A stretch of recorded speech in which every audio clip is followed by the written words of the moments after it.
Tonight, let me tell you the story carried in the hush of Egypt's night. A story about a scribe who wrote so the darkness itself would remember. In the city of Thebes, when the air cooled after long hours of sun, narrow lanes grew quiet and the river shimmered faintly under the moon. Travelers who had gone about their business during the day now rested, yet within one temple chamber, a lamp still burned. The flame flickered against stone walls, making shadows sway like slow dancers. Inside sat a man of modest robe, a scribe whose tools were simple, a palette with ink of black and red, a bundle of reed pens and long rolls of papyrus. He dipped the pen, touched the page, and let the whispers of the day flow into lines of careful script. Each stroke was patient, each sign like a feather placed upon still water. In the silence, the scribe felt less alone, as though unseen eyes watched with kindness. Some said those eyes belonged to Thoth, the god with the head of an ibis, patron of writing and wisdom. Unlike the fierce gods of battle or the shining ones who ruled the sky, Thoth was remembered in softer ways. He was keeper of balance, the one who noted the turning of stars, the judge of words spoken in truth. Yet tonight, he came not as judge but as tutor, standing beside the weary scribe. Of course, if someone had entered the chamber, they might have seen only the man at work, the glow of the lamp, the steady scratch of pen on papyrus. But in the scribe's heart, a presence stirred, calm as the slow current of the Nile. He imagined the ibis-headed figure leaning close, guiding his hand, reminding him that writing was not a burden but a blessing. To record names was to keep memory alive, and to record dreams was to let them rest safely until morning. Outside, the night pressed gently against the temple walls. From far away came the faint sound of water against reeds, the Nile never fully asleep. An occasional bird cried, then settled again. The scribe paused, listening. He thought of how writing itself might be a lullaby, each line soothing the worries of the day. Some in Thebes believed that to write a prayer was to set it free, to give it wings into the divine ear. Others whispered that dreams recorded on papyrus could be read by Thoth himself, and in return the god would shape healing or guidance for those who slept. Perhaps that was why the chamber felt so calm, as if every letter carried a quiet promise. He looked down at the page where he had written simple blessings: safe journeys, healthy harvests, peaceful sleep. Nothing grand, only hopes of ordinary people. Yet in those hopes, he felt a thread of eternity. It is said that in some temples of Egypt, priests practiced dream incubation. A pilgrim seeking healing might lie upon cool stone floors, oil lamp flickering nearby, and whisper a plea to the god. By morning, the dream was written down by scribes, then offered to Thoth. Was the dream a message? Was the image of a bird or a flowing river a sign of recovery or warning? No one knew for certain, but the act of writing itself seemed to carry power. Words once spoken vanished in the air, but words written endured, gentle and steady. The scribe in Thebes thought of this as he wrote. Each mark was a memory anchored. Each name was a spark kept alight against forgetting. He had copied official decrees, lists of offerings, hymns to the gods, but tonight he chose softer things. He wrote the story of a fisherman who wished his child would grow strong, of a widow who prayed for her husband's memory to stay bright, of a traveler who longed for the road home. As the nib of the reed pen moved, the scribe felt his own breathing slow. The rustle of papyrus matched the rhythm of his heart. He wondered if Thoth had invented writing not only to record history, but also to soothe restless minds. In one tale, they said Thoth had offered writing to humanity as a gift, though some gods feared it would make people forget the strength of memory. Yet perhaps writing was less about replacing memory and more about easing it, as one might set down a heavy jar to rest. To write was to lay down a burden. The scribe smiled faintly at this thought. His hand trembled a little, not from fear, but from the weight of quiet awe. How strange, he thought, that simple ink could outlast stone. How gentle, that a reed taken from the river could carry eternity. The lamp's flame bent slightly as a breeze slipped in.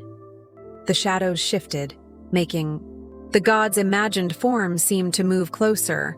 The scribe closed his eyes. For a moment he pictured the ibis-headed Thoth lifting a feather from the scales of judgment and placing it upon the page. The feather did not accuse, did not punish. It only reminded, balance is found in care, not in fear.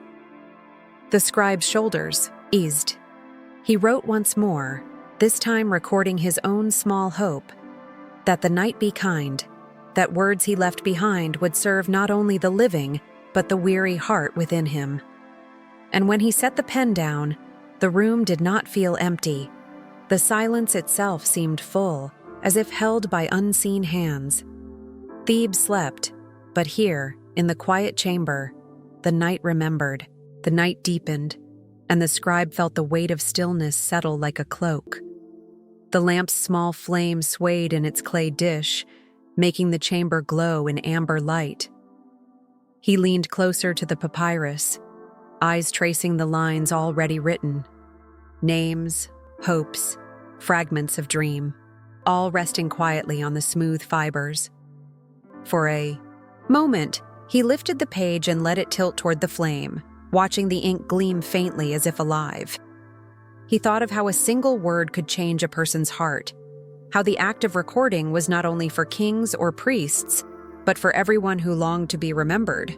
He had no family crest, no palace to guard his name. But on this page, with the god as witness, his life, too, was part of the great story. Beyond the chamber, a cool breeze wandered through temple corridors. The sandstone held the memory of sun, but at night it released a softer warmth. The scribe closed his eyes and listened to faint echoes. Somewhere a priest chanted a low hymn, somewhere else water dripped into a basin. The sounds wove together into a rhythm, almost like the beating of a drum too far away to see. He imagined the god Thoth walking those corridors, ibis head tilting in thought, long staff in hand, pausing by doors and thresholds as if reading invisible words in the air. In some tales, Thoth measured the heavens each night, recording the journey of stars so dawn would not forget the path of light. Perhaps this temple, too, was part of his scroll, and the scribe's quiet labor was a line written into eternity. He bent again to his work. Tonight he chose to copy a hymn rarely read aloud, one that praised Thoth not as judge, but as healer. It spoke of writing as medicine, of names set down like bandages, of ink flowing like cool water upon a burn. The hymn whispered that words written with care could carry illness away, could cradle grief until it softened. The scribe let the words roll across the papyrus, each sign shaped with patient breath. He thought of those who might come tomorrow to ask for prayers, to leave their dreams with him. He would listen, he would write, and though he was only a man with a reed pen, perhaps Thoth's presence would turn his work into a gentle remedy. The idea comforted him, and he felt his own restlessness ease. In the stillness, he remembered a story once told by an elder teacher. In that telling, a young boy had dreamed of a bird carrying a scroll across the night sky. When he awoke, his fever was gone. The teacher explained that Thoth often appeared in dreams as a bird or as a shining scribe. The message was simple. To hold a dream in words is to give it shape, and to give it shape is to release it into healing. The scribe smiled at the memory. Perhaps every papyrus in his chamber was a fragment of that great celestial scroll, carried nightly by Thoth's wings. He thought of farmers who dreamed of floods and harvests, of mothers who dreamed of children grown, of travelers who dreamed of far-off lands. All of them left pieces of themselves in his ink. All of them became part of the song the night hummed to itself. He dipped the pen again. His hand traced a new prayer, this time for the Nile. He wrote, May its waters remain steady, neither too much nor too little. May the fields drink what they need, and may the river remember to return." The words flowed in careful strokes. He pictured the river outside, gleaming in moonlight, cradling, boats that rocked gently as men slept on deck. Somewhere, reeds whispered in the breeze, frogs sang their hidden chorus, and the river kept its slow heartbeat. In writing these lines, the scribe felt he too floated upon the Nile, carried by its eternal current. The chamber grew quiet again, the sound of his pen like tiny ripples against stone. Somewhere deep within, he wondered, could writing be a kind of boat? Each page a vessel carrying names across the dark waters of forgetting. If so, then Thoth was the pilot, guiding them to safe shores. The thought warmed him. He leaned back, stretching his tired hand, and gazed at the flame. Shadows curled up the walls, and, for an instant, he thought he saw the ibis-headed god seated across from him, quill in hand, writing as well. The vision did not frighten him. Instead, it felt companionable, like sharing a table with a friend. They wrote together, divine and human, until the chamber itself seemed to hum with stillness. In one telling of Egyptian lore, they say that when the heart of a person is weighed, after death, it is Thoth who records the result. Yet here, in the quiet temple, the scribe believed the god also recorded life, not only endings, but the gentle breaths of ordinary nights. He thought of those who had no one to write their stories, whose voices might fade into silence. Tonight he vowed to record them too. Even a single line, even a whispered hope, deserved to rest upon papyrus. He dipped his pen and wrote the words of a farmer, "May my wife be well." Then the words of a child, "May my toy float on the river." Simple lines, yet in them he heard eternity echo. The lamp sputtered softly. The scribe set aside one scroll and unrolled another, its surface blank and smooth. He let his fingers glide across it, cool to the touch, like water waiting for ripples. He whispered a prayer to Thoth, thanking him for guidance. In reply, or so it seemed, a hush deeper than silence filled the chamber. It was the kind of hush that felt like a hand on the shoulder, steadying and kind. The scribe exhaled. He no longer felt alone with his thoughts. Instead, he felt part of a long chain of scribes, each guided by the same patient God, each adding one more feather-light line to the book of the night. The work was endless, but so too was the calm it carried. The night was nearing its quietest hour, when even the insects softened their song and the river seemed to move more slowly under the moon. The scribe rested his reed pen on the edge of the pallet and let his gaze wander toward the small window slit high in the chamber wall. Through it, he could see a slice of sky where stars drifted like tiny boats across an unseen sea. He thought of how Thoth was said to measure those stars, keeping track so that dawn would arrive on time. It comforted him to believe that order was never lost, that even in silence, the heavens were accounted for. He turned back to his papyrus and saw his own small writing as another kind of order, lines placed gently so hearts would not vanish in confusion.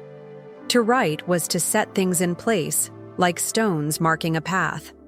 With each word, he felt the road ahead become calmer. The scribe reached for the scroll he had begun earlier, reading over the names inscribed. He whispered them softly, one by one, letting the sound linger in the chamber. Each name seemed to breathe again, as though the people themselves stood briefly beside him. He thought of how fragile memory was, how easily it slipped away if not held. Yet here, in ink, it remained steady. He smiled, sensing that this was why Thoth guided scribes. Not to fill shelves with scrolls, but to remind humanity that remembrance itself was a sacred act. The reed pen was not merely a tool, it was a bridge between the fleeting moment and the eternal. The scribe touched it lightly, grateful. In that hush, he remembered another story told by elders of Thebes. They said that Thoth once healed a goddess by writing her true name upon the air. Names were more than labels. They were essences, delicate threads woven into the world. To name something with care was to honor it, to let it rest in its place. The scribe closed his eyes and thought of the hopes written on his papyrus: journeys, harvests, safe returns. Perhaps each was a true name for a yearning, and by writing them, he had allowed them to rest. His heart softened at the thought. He realized he too carried longings unspoken. Could he dare to write his own? Slowly, he dipped his pen, and on the margin, he traced a simple line: "May I be remembered kindly." The words glowed in the lamplight, small but steady. He felt lighter, as if the burden of silence had been lifted from his chest. The chamber grew warmer, the flame steady now, no longer wavering. The scribe imagined the god of wisdom standing quietly at his side, ibis head tilted, watching without judgment. In some tales, Thoth was the moon itself, sailing nightly across the heavens. If so, then the glow that touched the papyrus was not only lamplight but moonlight, and his writing was guided by celestial hand. He thought of the pilgrims who had slept in temple halls, dreaming of healing. He imagined them waking to find their dreams already set into words, waiting to be read, waiting to be answered. Perhaps tonight his own dream would be written, carried by the god into dawn. He folded the scroll with care, binding it with a strip of linen, and placed it among the others.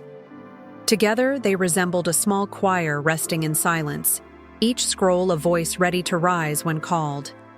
At last, the scribe leaned back, shoulders easing, eyes heavy. The lamp flickered lower, yet its glow was enough. He looked once more at the papyrus sheets scattered on the table. They were not filled with grand decrees or royal boasts, but with gentle hopes. Bread on the table, a safe journey across water, a lullaby for a child. He realized this was their power. The world might remember kings for monuments, but Thoth remembered people through words of tenderness.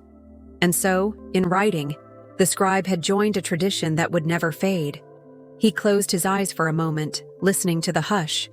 In it, he felt as though every scroll, every prayer, every dream was a feather settling upon water, each ripple carrying peace outward. The chamber, the city, the river, the sky, all seemed joined by that quiet rhythm. Somewhere beyond, dawn was beginning to stir, though the stars still shone. The scribe placed his hands upon the table and whispered one last prayer: "May the road be kind to all who walk it." He imagined travelers hearing those words in their sleep, fishermen feeling it in the river's current, mothers hearing it in their children's breathing. He smiled softly, and in that smile, the night felt complete. Thoth's presence was no longer beside him, for it was everywhere, in the ink, in the stone walls, in the air that carried silence. The scribe felt safe, and with that safety came rest. He lowered his head, letting sleep come like a gentle tide. As he drifted, the lamp guttered, leaving only the faint shimmer of moonlight on papyrus. Outside, the Nile whispered against its banks, a lullaby as old as time. The city of Thebes lay wrapped in calm, and above, the stars still moved across, their charted paths. In some stories, it is said that Thoth records each night so the world can wake again. Tonight, perhaps, he recorded this scribe's quiet labor too, placing it gently into the eternal scroll. And in that record, the world was reminded that even the smallest hope, written with care, was worthy of remembrance. So, my listener, let this story rest with you as you close your eyes. Think of the reed pen gliding softly, the papyrus rustling like water, the lamp glowing as steady as your breath. Remember that to name your hopes is to let them rest, to give them a place where they will not be lost. Just as the scribe found peace in writing, so may you find peace in your own quiet thoughts. Tonight, May your dreams be written kindly, carried into dawn with gentleness. Sleep softly, knowing the night remembers. And before you drift fully into rest, let me remind you that if you enjoy these gentle stories of myth and memory, you can join us again by subscribing. There will always be another tale waiting to carry you towards sleep. For now, good night. May your heart be light, your dreams be kind, and your rest be deep.